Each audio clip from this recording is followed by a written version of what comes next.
था कि उनके जहन में ये मौजूद है कि हम जीत गए तो हम हुकूमत करने के लिए नहीं जाएंगे, शायद डिसॉल्व भी कर सकते हैं। आपकी क्या अंडरस्टैंडिंग है? खुद तो चाहेंगे ना। हाँ, वो तो चीफ मिनिस्टर बन गए, साल एक वो तो जरूर करना चाहेंगे। जी शाद आरिफ साहब, देखें जो इस वक्त सूरत हाल है, इन नतायज को अगर हम मजमूई तनाजुर में देखें तो इमरान खान साहब हरगिज़ नहीं चाहेंगे कि मौजूदा हुकूमत को, शहबाज शरीफ साहब को मज़ीद 6 महीने वो दे दें।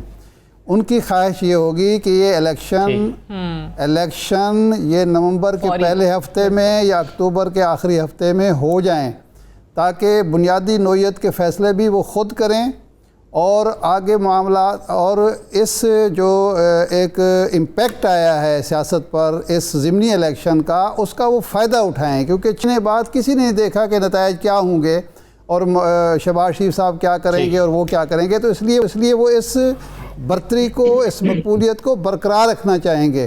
तो मैं नहीं समझता कि वो डिले की तरफ जाएंगे, दिसंबर जनवरी की तरफ। और अब अगर ये समझते हैं कि वो जीतेंगे और डिसॉल्व करेंगे पंजाब, अगर 13 सीटें, 14 सीटें, 15 सीटें वो ले लेते हैं तो अब फैसले जो होंगे वो उनकी मर्जी के मुताबिक होंगे, कोई और फैसला नहीं कर पाएगा। हारून साहब, जो जुमला कहा फवाद चौधरी साहब ने, उन्होंने कहा कि इमरान खान ने पूरे सिस्टम को शिकस्त दी है, तमाम, यानी आप इसको कैसे समझते हैं कि किस किस को शिकस्त दे दी उन्होंने?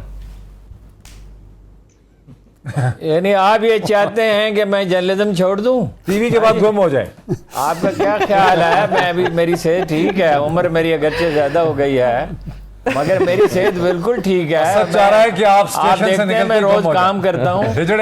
इस तरह के सवालात मुझसे आप क्यों पूछ रहे हैं? आपको पता है साजिश कर रहे हैं सर, ये कोई ऐसी बात है? मेरे साहबजादे ने पूछा, और बात तो सुने, और बात आपको बड़ी काम की बात का हमला करवाना चाह रहे सर आप। जनक कियानी से पूछा मेरे साहबजादे ने कि वो कौन से लोग हैं धरने के जो पीछे हैं, तो उन्होंने कहा सहाफत करने के लिए आपके वालिद गिरामी काफी हैं, मेरे साथ सहाफत न फरमाए।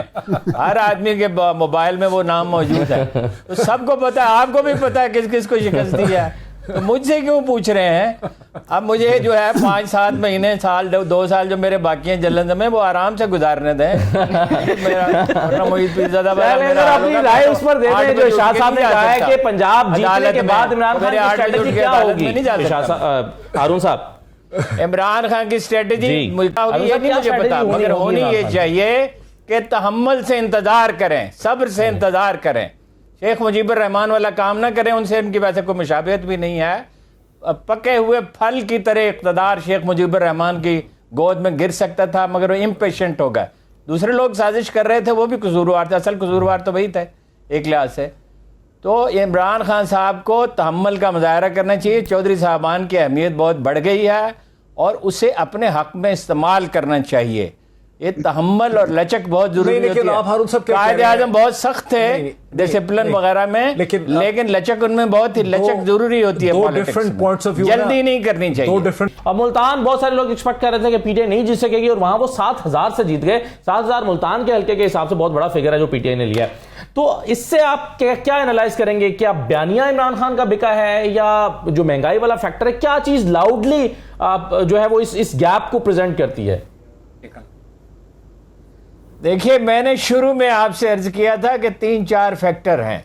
नंबर 1 तो उसका मौक़िफ़ है, और आपसे अर्ज किया कि ये कौमी खुददारी की तहरीक आज़ादी की तहरीक की तरह होती है। जब लोगों में रंज बहुत बढ़ जाता है और बेबसी का एहसास बढ़ जाता है, मुस्तक़बिल के बारे में अंदेशे पैदा होते हैं, तो वो उठते हैं। कौमें उसी वक्त ज़िंदा होती हैं जब वो शदीद मुश्किलात का और अदबार का शिकार होती हैं। दूसरी बात यह है कि ये जो नौजवान नस्ल है उसके साथ है, हमेशा वो जीतता है, ज़्यादा उसकी कामयाबी का इम्कान होता है जिसके साथ नौजवान हो।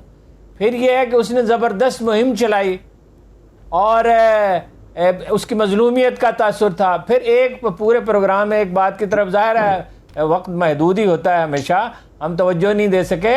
उसने इम्पीरियलिज्म के ख़िलाफ़ बात की। मैं उस जलसे में मौजूद था, मेलसी में, इत्तफाक से मैं उनके साथ गया था। जब उसने ये फ़िक्रा कहा तो उससे एक बड़ी तब्दीली आ गई, लोगों के अंदाज़ फ़िक्र पे, सोचने के अंदाज पे असरअंदाज हुआ। क्या हम कोई ग़ुलाम हैं कि जो तुम कहो हम मान लें? ये बहुत बड़ी बात है। इसी ने भुट्टो को जिताया था। भुट्टो का बयानिया भी यही था, सिर्फ रोटी कपड़ा और मकान का नहीं था, कौमी खुददारी का बयानिया था और इसने उन्हें बड़ा हेल्प किया था। तो ये बहुत सारी चीजें हैं और ये देखिए हमेशा वक्त बदलता रहता है, ये अपना हमेशा एक सिचुएशन नहीं रहती। जो स्टेटस को की फोर्सेज हैं इसे बहुत कम समझ सकती हैं, इसलिए कि उनकी ख्वाहिश का गलबा होता है इक़्तिदार का। ना इस्टेब्लिशमेंट अब उतनी मौसर रहेगी, ना रवायती सियासी पार्टियां उस तरह उतनी उनकी कुव्वत रहेगी, बहुत शिकस्त और रेख्त होने वाली है, ये चीजें इस तरह नहीं रहेंगी। एक चीज जो पाकिस्तान मुस्लिम नवाज के हवाले से हम पहले भी कहते थे कि पाकिस्तान तहरीक इंसाफ अगर हारती है ये इंतखाबात तो डेफिनेटली उनके पास बहुत सारे जवाब हैं जिसको बुनियाद बनाकर वो ये नताइज तस्लीम नहीं करेंगे, लेकिन पाकिस्तान मुस्लिम नवाज के पास कोई ऐसा जो है वो रीजनिंग नहीं थी कि जिसकी बुनियाद पे वो ये कह सकते कि धांधली हुई है और हम ये नताइज तस्लीम नहीं करते। अभी मलिक अहमद खान साहब जो हैं वो उनका बयान भी आ गया है और उन्होंने शिकस्त तस्लीम कर ली है, पाकिस्तान मुस्लिम नवाज ने एक्सेप्ट कर लिया है अपनी डिफीट को और उनका बयान ये आया है कि मैं दिल से मानता हूं कि पाकिस्तान तहरीक इंसाफ को तारीखी फतह हासिल हुई है। ये भी अच्छी बात है, वैसे ये भी अच्छी बात है कि डिफीट जो है वो उन्होंने तस्लीम की है। अगेन एज आई सेड कि उनके पास कोई वजह नहीं थी कि जिसकी बुनियाद पे वो ना कर सकते हैं क्यों हुआ, कैसे हुआ, क्या हालात थे, क्या वजूहात थी, और वो जाहिर है मुख्तलिफ हलकों में वजूहात थी। डॉक्टर साहब वजूहात में जुबैर साहब ने कहा कि हमारे कैंडिडेट्स दो हिस्सों में, यानी एक हमारा अपना था, लेकिन ज्यादातर हलकों में इन्होंने अपने कैंडिडेट को इस हद तक तो मैनेज कर लिया था कि वो उनके मुखालिफ उम्मीदवार के तौर पर खड़ा नहीं हुआ। इक्का दुक्का के अलावा रफीउद्दीन बुखारी जैसे आजाद खड़े हो गए लोधरा से, या एक आध जगह पर वो साथ खड़े नहीं हुए लेकिन खामोश बैठ गए।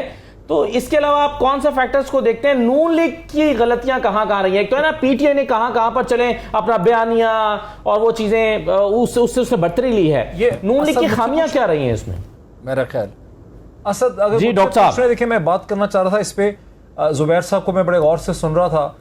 मैं ये समझता हूँ, चूंकि मैं ये जो पिछले ये जो डिस्टर्ब टाइम पीरियड सारा गुजरा है स्टार्टिंग फ्रॉम फरवरी, एक्चुअली मैं इसके साथ बड़ा इमोशनली इन्वॉल्व रहा हूँ। जब आप किसी चीज़ से इमोशनली इन्वॉल्व रहते हैं तो आपको ज़्यादा चीज़ों को अच्छी तरह से समझने का मौका मिलता है।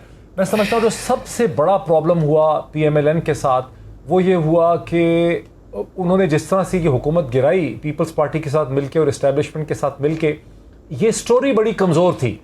और अगर ये उन्होंने बिल्कुल इसको टेक्निकल बुनियादों पे हैंडल किया कि हमने कॉन्स्टिट्यूशनल कू किया है, कॉन्स्टिट्यूशनल तरीके से हटाया है, कोर्ट ने हमारे फेवर में फैसला कर दिया, लेकिन वो अपने इस बयानिए को कि इमरान खान की हुकूमत को हमने इसलिए गिराया, आप देखिए बयानिया बदलता चला गया। पहले बयानिया ये था कि इसलिए गिराया कि अवाम को रिलीफ देनी है, अवाम को रिलीफ देने का कोई मूड नहीं था। आते ही उन्होंने अपनी EVM ख़त्म की, ओवरसीज़ का वोट ख़त्म किया, आई वोटिंग ख़त्म कर दी उन्होंने, मैप के कवानीन उन्होंने ख़त्म कर दिए और इस तरह की चीज़ें की। तो ये विजिबल होता चला गया in this day and age कि इनके इरादे कुछ और थे, बड़े सेल्फ सेंटर्ड नैरो किस्म के इनके गोल्स थे।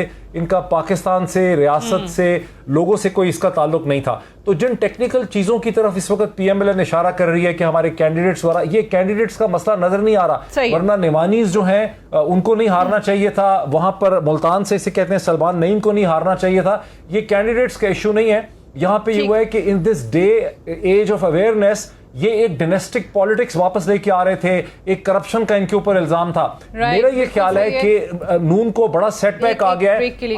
अब पंजाब में डायनेस्टिक पॉलिटिक्स जो है वो इस लेवल पे कि डायनेस्टिक चीफ मिनिस्टर होगा जो कई पुश्तों से चल रहा है, वो चीज वापस नहीं आएगी।